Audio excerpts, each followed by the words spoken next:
राजधानी पटना में 23 तारीख यानी 23 सितंबर को जय भीम से नारा गूंजितमान होगा और इस तमाम मुद्दे पर बाबा साहब भीमराव अंबेडकर के पोते आ रहे हैं।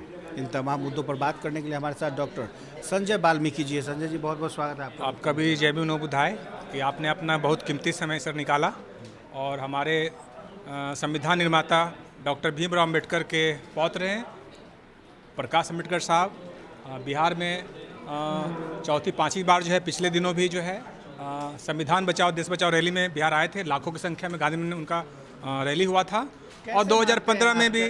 कैसे मानते हैं आपकी संविधान आपका खतरे में है? देखिए, जो सिस्टम है, आप कॉमन चीज़ देखेंगे, जो संविधान में जो ढांचा है कि गवर्नमेंट सेक्टर है, यूनिवर्सिटी है, कल कारखाने हैं, उद्योग हैं, तो गवर्नमेंट में बाबा साहब कॉन्स्टिट्यूशन में अधिकार दिए, फंडामेंटल राइट दिए, सभी आदमी को दिए हैं, जात पात से ऊपर है।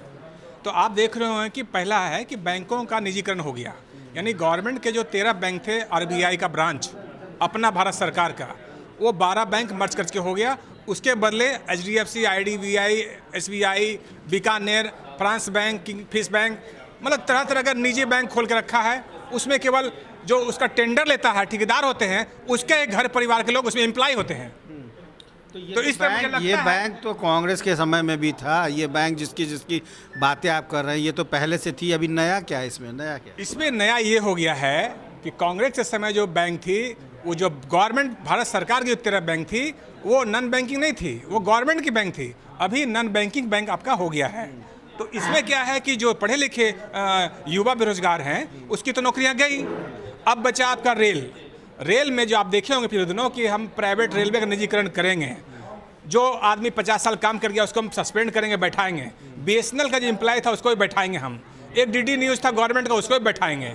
तो आप बताइए कि इस तरह अगर आप एक एक करके संविधान की दीवार को खींचते रहेगा, ईटा खींचेगा तो दीवार गिर जाएगी। संविधान का ढांचा ही खत्म कर रहे हैं आप। जो बातें आप कह रहे हैं, ये बातें कांग्रेस के समझ में क्यों नहीं आ रही है? विपक्ष क्यों नहीं इस मुद्दे को गर्म करता है? विपक्ष क्यों नहीं हमला कर रहा है? कांग्रेस पार्टी जो है भारत की पार्टी है। हम कांग्रेस पे टिप्पा टिप्पणी नहीं करेंगे। हम लोग जो है डॉक्टर भीमराव अंबेडकर और प्रकाश अंबेडकर की बातें, बिहार विधानसभा में जो हम लोगों के साथ शोषण हो रहा है, बिहारियों के साथ शोषण हो रहा है, मान सम्मान जा रहा है, देश में पूरा थूथू हो रहा है, उसके लिए प्रकाश अंबेडकर साहब बिहार में आए हैं। तो नीतीश कुमार की जो छवि है उसमें साफ तौर पे कानून का राज है। और अब तो SC ST का जो मामला है उसमें अगर मर्डर होता है तो नौकरी देने की बात कह रहे हैं मुख्यमंत्री नीतीश कुमार। आप सोच सकते हैं, आप मीडिया में हैं कि किसी SC की हत्या होगी तो नौकरी देंगे, किसी ST की हत्या होगी नौकरी देंगे, तो किसी बैस की हत्या होगी तो 5 करोड़ देंगे, कोई स्वर्ण भूमियान मारेगा तो खेत देंगे। ये कोई तमाशा तो नहीं है। इसका मतलब ये है कि DGP जो है यहाँ का, लॉ एंड ऑर्डर जो है यहाँ से बाहर हो गया। हत्या करवाए नीतीश कुमार जी बैठ करके आप, और नौकरी दीजिए। हत्या का दौर बढ़ेगा। आपके पास नौकरी तो है नहीं। अब पॉलिटिकल झांसा दे रहे हैं बिहार में दलित वोट को रिझाने के लिए। तो दलित वोट अब उतना जो है, दलित लोग जो है उतना समझदार और पढ़ा लिखा हो चुका है, उसके झांसे में नहीं आने वाला है।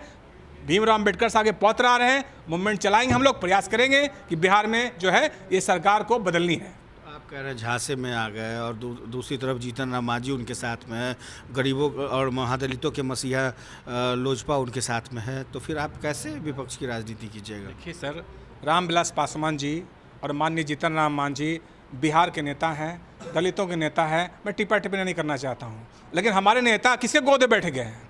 उसी व्यवस्था के गोदे बैठ गए हैं जो व्यवस्था जो संविधान बदलना चाहती है, बेरोजगारी को हटाना चाहती है, युवाओं को मारना चाहती है, दलितों को मारना चाहती है और किसानों को शोषण करना चाहती है। तो उसके साथ जो है SC ST OBC स्वर्ण जाति के लोग नहीं जाएंगे। लोग समझ रहे हैं। आप तो आप कहाँ जाएंगे? चुनाव में जाएंगे 243 विधानसभा की सीट में? हमारे नेता आएंगे। अगला आपको प्रेस में फिर आप लोगों को एक मौका देंगे। हमारे नेता जो है खुल करके हम लोगों की बात रूम कमरे में होगी और विशेष जानकारी हमारे माननीय प्रकाश अंबेडकर साहब बिहार आएंगे तो आप लोग को लगता है कि अच्छी जानकारियाँ मिलेगी और आगे की रणनीति हम लोग डिजाइन करेंगे। ये भी कहा जा रहा है कि प्रकाश जी तेजस्वी यादव से मुलाकात करेंगे। देखिए, ऐसा लग रहा है, सूचना तो अभी कंफर्म हम नहीं बोल सकते हैं, लेकिन माननीय प्रकाश अंबेडकर साहब से, अमरजाद भाई से, पप्पू साई से बात हुई है। माननीय प्रकाश अंबेडकर साहब आते हैं, नेता आते हैं और उनके साथ जो है MIM और भी मुस्लिम लीग के पिछड़े शोषित सभी लोग, भीम आर्मी हमारे साथ, अमरजाद भाई, पूरा समर्थन है कि प्रकाश अंबेडकर साथ हम लोग खड़े होकर काम करेंगे। बिल्कुल। तो देखा आपने किस तरीके से संजय वाल्मीकि जी ने बताया कि आने वाले विधानसभा चुनाव में प्रकाश जी आएंगे। और जिस तरह से बाबा राव भीमराव अंबेडकर ने संविधान को बचाने के लिए संविधान लिखा था, उसी संविधान को बचाने के लिए इस चुनाव में दलितों को बचाने के लिए एक बार फिर से मुहिम छेड़ी जाएगी। सहयोगी अकबर अली के साथ कुमार गौतम, न्यूज़ 48 पटना।